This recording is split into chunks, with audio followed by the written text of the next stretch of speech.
Ladies and gentlemen, roll up for the latest installment, the last in the current series of the deep dives, the classical origins of film music. And that right there is one of the reasons why I love the music of today's composer. That is Erich Wolfgang Korngold, whose music inspired not just one generation, but multiple generations of composers. We're going to draw a line, everyone, from the music of Mahler and Strauss and Wagner and the Austro-German romantic classical tradition of Vienna, straight through to Hollywood in the 1930s, then on into the future where he influenced the music of John Williams. So you can draw a line from Wagner to Darth Vader very, very quickly with only really one or two connections. It's all about Korngold. So today, as I've just been saying, this is the third and final episode in our series of deep dives. And I do hope you've been enjoying it so far. We started, as you remember, by looking at the silent movies, at the talkies, which of course was last week's episode. And we looked at the birth of film scores with Max Steiner and his innovations, such as creating the first click tracks by punching little holes in the cinema stock so that as it went through the projector, it created the click that he recorded to. We also looked at the mighty Wurlitzer, which revolutionized for a time the sound of the cinema. But we are now going to meet, without doubt, the most important film composer in history, a genius named Erich Korngold. And he's often referred to by those in the know as the last prodigy. Now, we actually know the fact that prodigies are still with us, and you only have to look at people like Alma Deutscher or even indeed Jacob Collier to see child prodigies working and still very active in our lives today. But the last great classical music prodigy could be argued was Erich Korngold.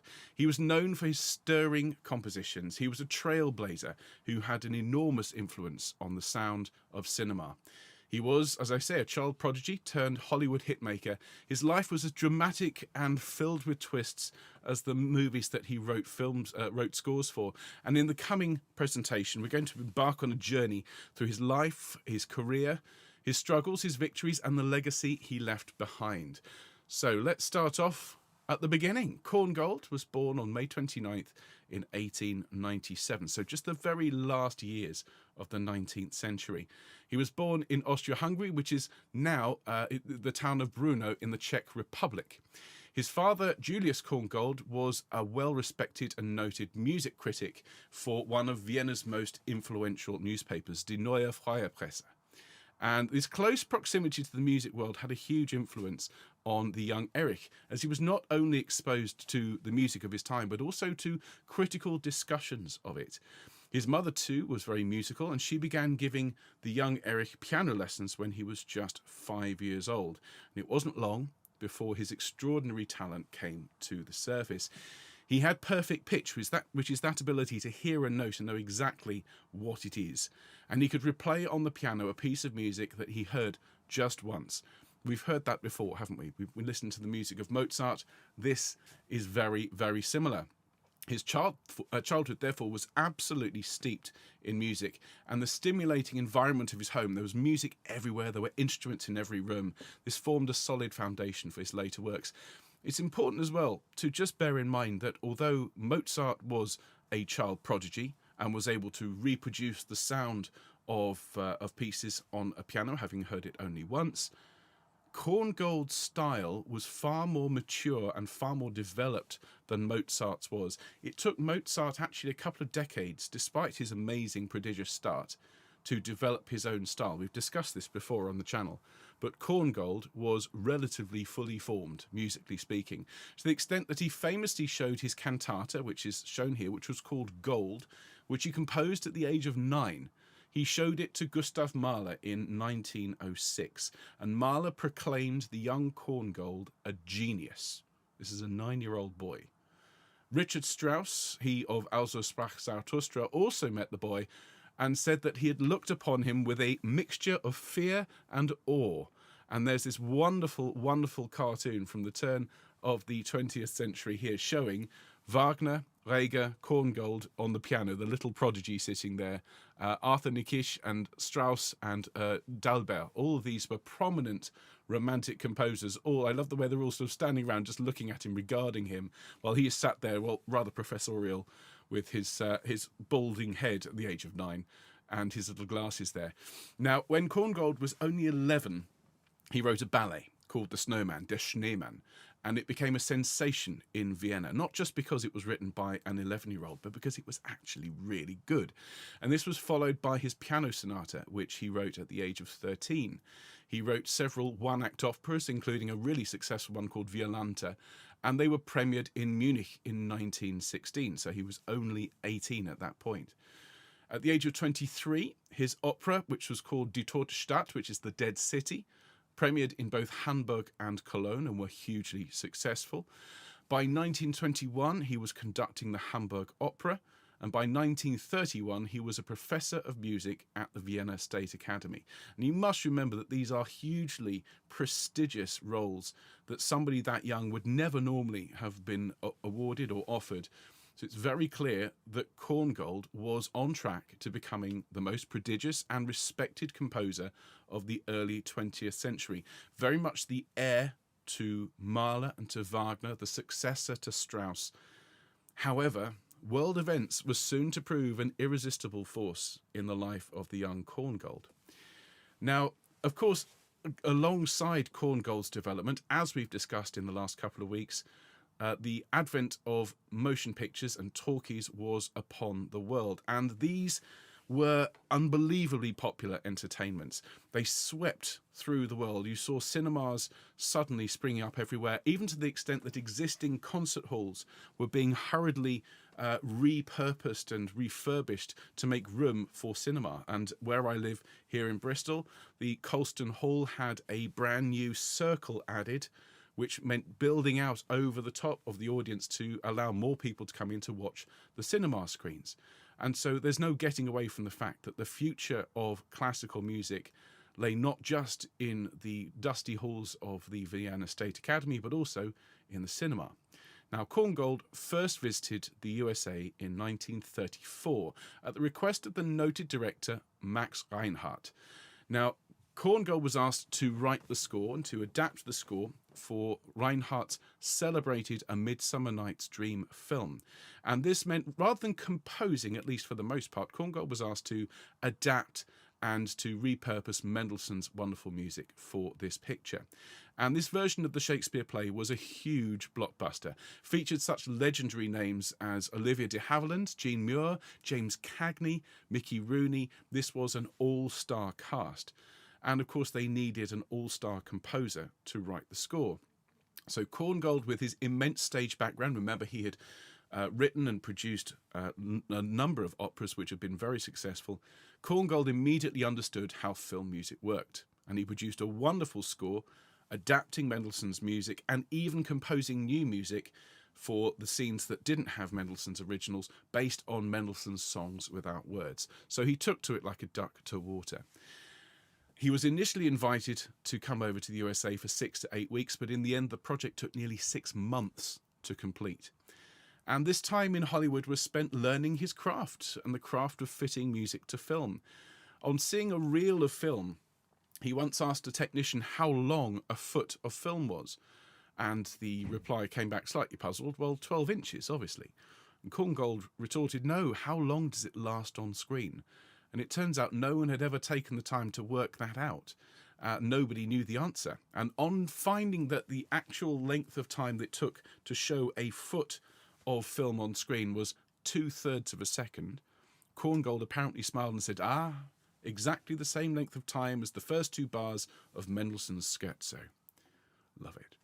Now, creating the score for Midsummer Night's Dream was a 3-stage and almost unbelievably complicated process. Bear in mind that we are talking about the 1930s. This is before the advent of large sound desks, before the advent of being able to record multi-track.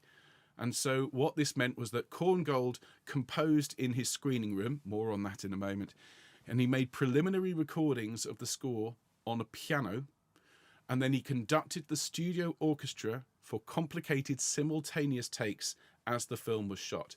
So what that means is the orchestra was on the sound stage as the actors were performing and as they were being filmed. It was all being recorded at the same time. And what this meant was that Korngold was having to conduct the orchestra to the performance of the actors on stage whilst they were being filmed.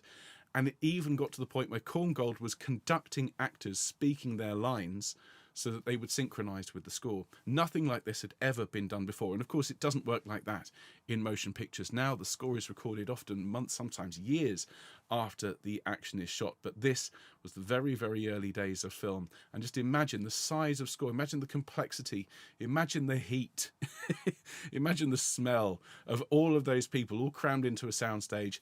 And there is Herr Korngold at the front with his baton, leading everything. So an absolutely extraordinary job that he did on it. Now, this experience stood Korngold in good stead when he was invited back the following year, writing scores for both Paramount and for Warner Brothers. And Korngold's approach to composing film scores was essentially that of writing operas, but without the singing. And of course, this makes sense given Korngold's background. He was, as I say, the heir to Mahler, to Wagner, the successor to Strauss. And so he brought all of his operatic techniques, which is above and beyond what even Max Steiner was doing at the time. And he was providing leitmotifs for different characters very much as perhaps even Wagner would have done. So his scores are incredibly operatic. Now, his first original film score was Captain Blood, which was an Errol Flynn swashbuckler about an imprisoned doctor and his fellow prisoners who escape and become pirates. Now, this, I don't know if you're familiar with Captain Blood, and we'll watch in a moment a short excerpt from the fight scene in this movie. But prior to this film, this sort of story, swashbuckling, pirates, fantasy, people hadn't seen stuff like this since the silent movie age. And Errol Flynn was a relatively unknown actor. Olivia de Havilland was well known at the time. Of course, she was in the Midsummer Night's Dream picture, but Errol Flynn was very much an up-and-comer. Now, Korngold was brought in at relatively short notice, and he had to learn to compose at great speed. Bearing in mind that he, as a classical composer, had never been put under any kind of pressure in terms of deadlines. Who can imagine Wagner being told you've got to write the entire Ring cycle in 2 months, for example? And so he was only given 7 weeks to produce a score on average when he was working in Hollywood. And for Captain Blood, he was given just 3 weeks to write the score. And that is an enormous task for any composer. And so in order to hit all these targets, he even raided, quite appropriately, given the subject matter, a few of Liszt's tone poems for the action scenes. And I just want to show you a few moments from Captain Blood. And despite the name, really, there's nothing to be squeamish about. This is the sword fight from the very, very end of the movie. And I just want you to pay attention, in addition to the dazzling action scenes, I want you to listen to how intense and how muscular the score is from Korngold. Here we go. Then I'll take her when you're dead. Oh, the share, Captain. It has been honorably settled. It has not been settled for me. What is a girl, more or less? Do not be a fool, Captain. C'est mon affaire.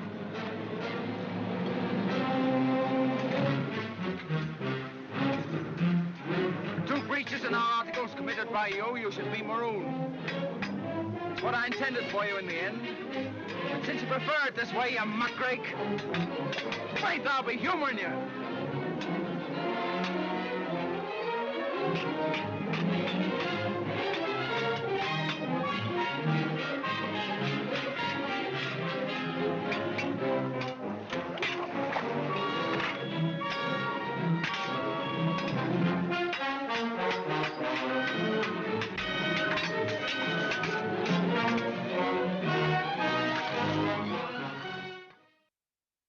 So now, if I turn that down and you have a look at actually what's going on screen, we take Korngold out of the equation.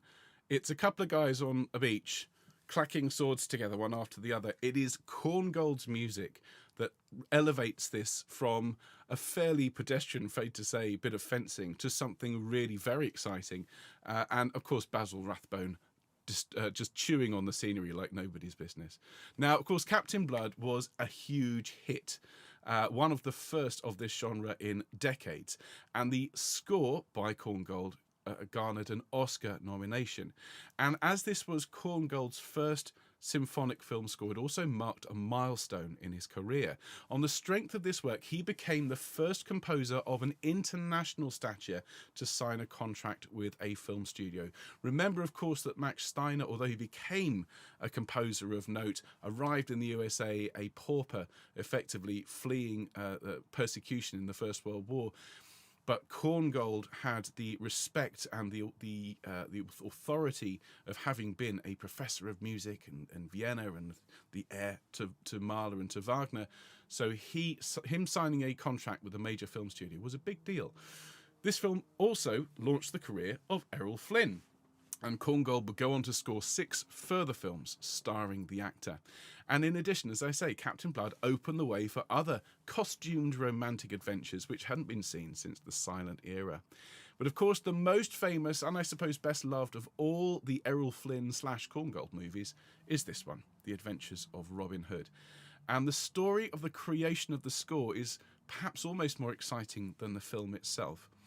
Now, by the late 1930s, Korngold was a well-established figure at Warner Brothers, but he split his time between the USA and his home in Austria, where he would return for long periods to compose his operatic works. In his mind, and in fact we see this in his writings, he considered Hollywood to be a way of paying the bills, but his home was in Austria, and that is where his heart was musically. And so he would return regularly to write his operatic scores, which were his serious work, and only pop over to the USA when the line in the freezer, when the food dropped below the line in the freezer and he needed to make a bit of money.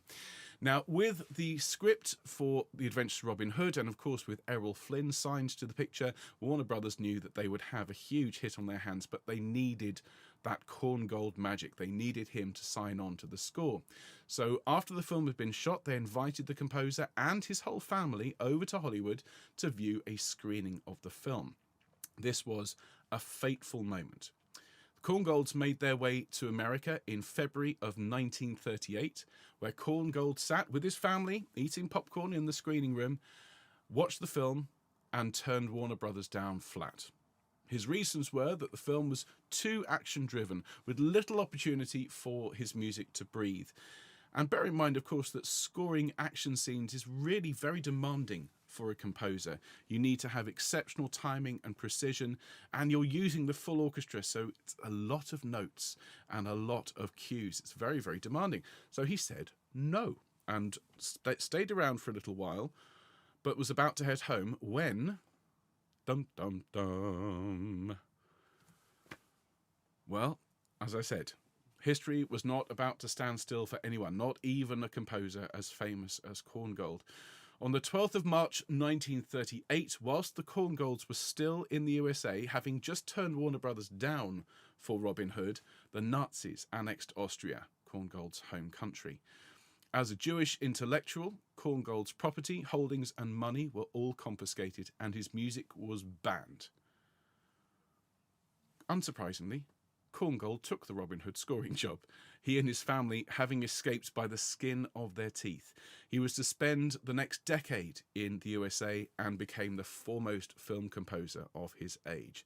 So it's fair to say that Korngold and his family were quite literally saved by Robin Hood. Now, the score for The Adventures of Robin Hood is renowned for its lush and vibrant orchestration. Korngold brought his extensive vocabulary and knowledge of the European symphonic tradition to the Hollywood studio system. He employed his largest orchestra yet, with a wide range of instruments.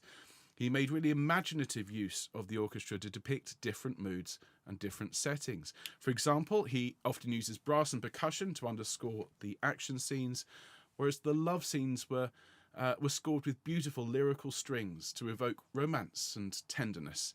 So let's have a little listen to the fanfare, the opening of Robin Hood and his Merry Men. And I've linked in the description to this fantastic video, which has excerpts from the score with the actual sheet music on screen. So you can watch it later on. But let's have the very opening of Robin Hood and his Merry Men.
I'm going to have to draw that to a close, much as I'd love to leave the whole thing playing.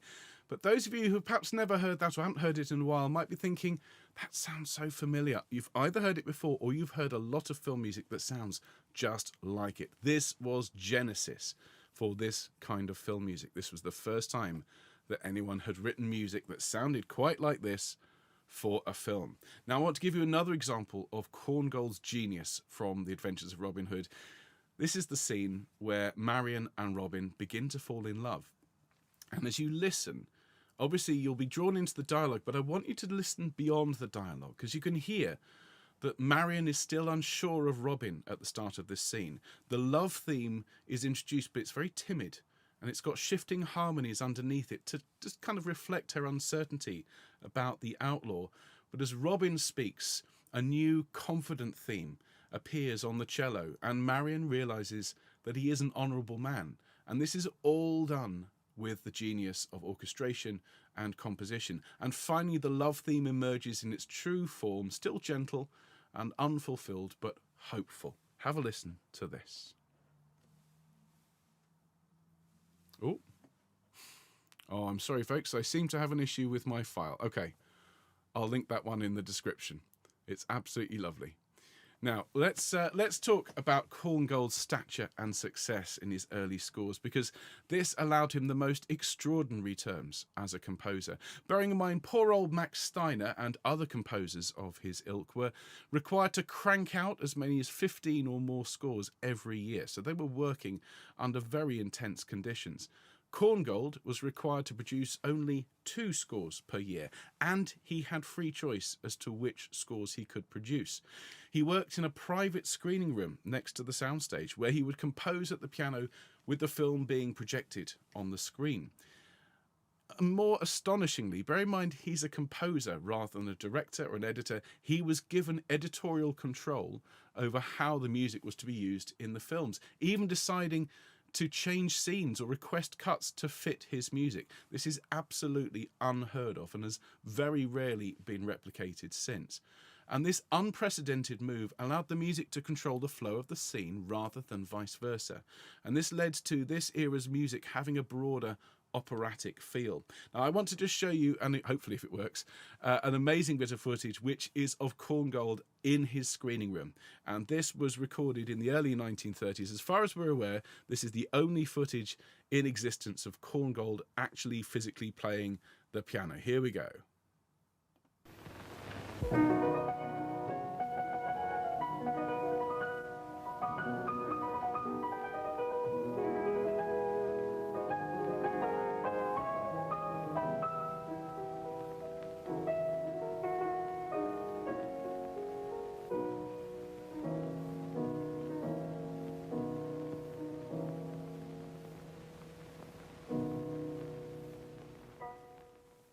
There we are. That's it. Short and sweet, but that is the man himself. That was recorded as part of the show reel to get interest in that Midsummer Night's Dream film we spoke about earlier on.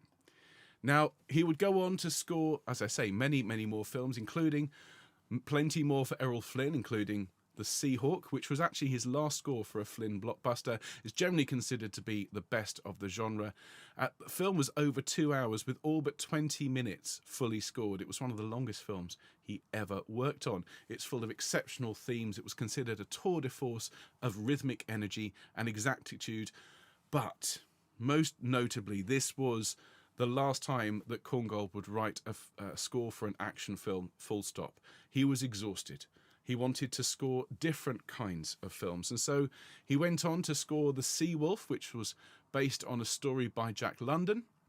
And at this point, his film career went in a different direction. The score for The Sea Wolf, which you can hear here on YouTube, is very different indeed. It uses sharp brass chords with swirling configurations. Sometimes it's very discordant to capture the feeling of being lost at sea in the mist and the tense emotions of the crew on an unfortunate voyage. But it's this next film, this next score, is the one that I consider to be his most impactful score. If you disregard the immense impact of Robin Hood, this one would change film music forever. Korngold's score for King's Row is lush, vibrant, and full of his trademark melodic genius. And the film itself is an Oscar-winning melodrama starring one Ronald Reagan, along with Anne Sheridan and Robert Cummings and Betty Field. It was Reagan's breakout film. And the movie, set in a Midwestern American town, follows young people growing up at the turn of the 20th century. Now, it's fair to say the film has not aged particularly well. There's a pivotal scene, spoiler alert, where Reagan's character is left, well, should we say, without a leg to stand on. And the scene itself is proving these days to be somewhat less than melodramatic. Here's a little snippet of that infamous scene. Randy! Randy! Randy! Where's the rest of me? So there we are. Poor old Ronald Reagan's character loses his legs at a key point in the film. There is the emotional denouement, and I'm afraid most people these days just stifle a giggle. But the music for King's Row is extraordinary. It's another example of the score creating much of the emotional integrity and therefore the box office success of the movie. And we know for a fact that the recording sessions for these, for King's Row, was attended by a number of people who would then go on to be prominent musicians and prominent film composers, including one young Johnny Williams, who says that he would travel on down to the film lot to watch Old Man Korngold conducting his scores. Now, the score for King's Row is an absolute gem. It's symphonic, it's lush, it's far grander than the subject matter portrayed in the film. And here's a recording of Korngold playing his music for King's Row at the piano at a birthday party in 1951.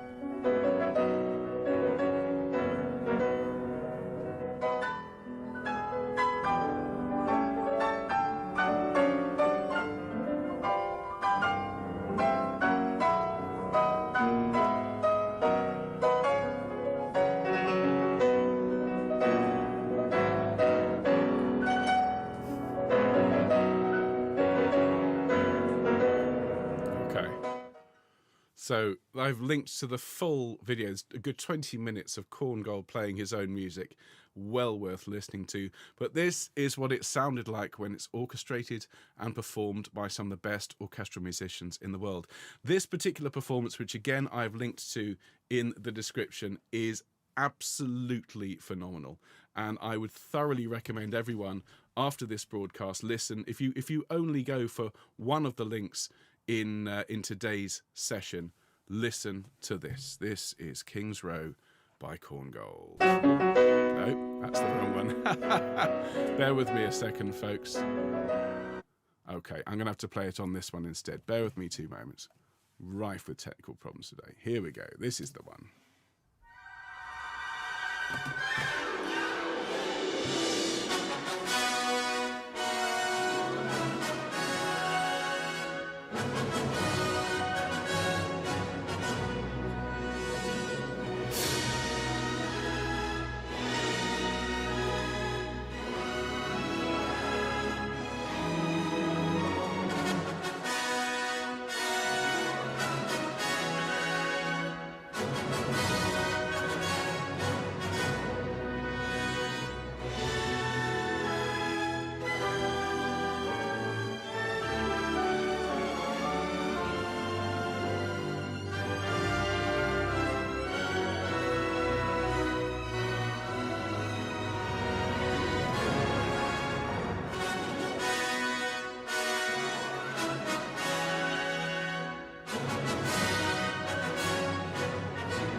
Now, people here in the live chat are way ahead of me, and they're saying, sounds a bit Star Warsy. Well, it does, doesn't it?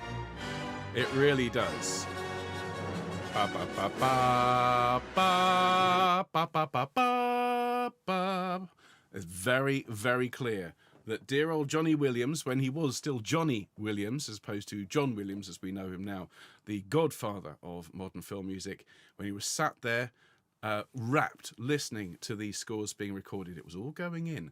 And of course, this period of film music that John Williams was writing, Star Wars, this late 1970s period, this is where film auteurs such as George Lucas and Steven Spielberg were producing movies that were harking back to the days of the 1930s, the literal cliffhangers which inspired movies like Indiana Jones and Star Wars and so much more. So the fact that Johnny Williams was drawing on Korngold's music, not just in terms of the themes, but in terms of the orchestration, means that Korngold is the reason that we know this wonderful theme. So if we listen to the...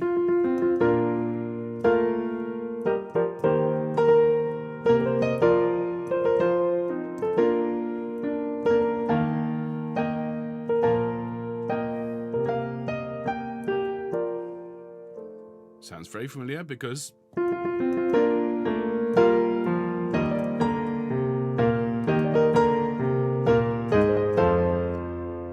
Absolutely Star Wars. But what not many people seem to have noticed is that Superman also uses some of Korngold's magic. If you remember Superman...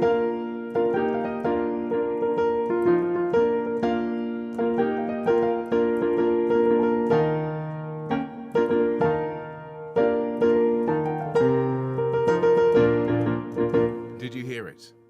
This chord... There, that's King's Red. Da da da da da ba da da da da da ya da da da ba da da da da da. Well, it's Korngold.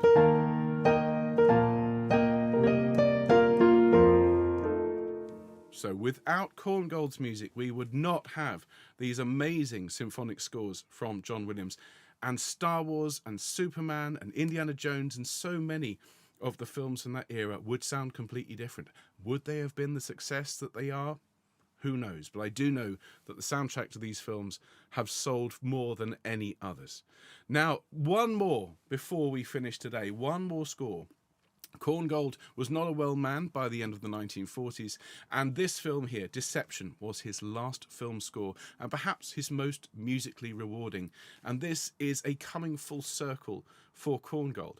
It's the story of a love triangle between a composer-conductor, played by the great Claude Rains, a pianist, Betty Davis, and a solo cellist, Paul Henreid. And the story proved irresistible to Korngold, and he composed an extraordinary score, including a complete 7-minute cello concerto, specifically for the film. And he went on to expand this into his cello concerto in C major, Opus 37, which is effectively a film piece returning to the concert hall and taking its place in the pantheon of great classical works. Here's a little bit.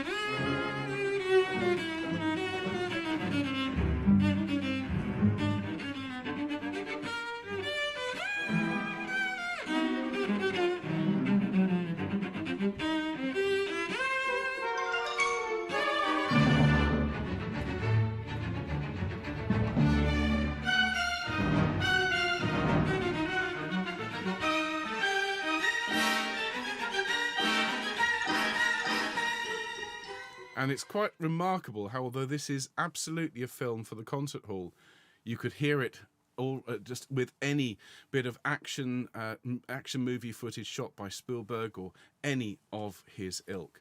Now, Korngold's gift to the world was to bring his obvious talent and his inheritance as the heir to Wagner, to Mahler, and to Strauss and more to the world of movies.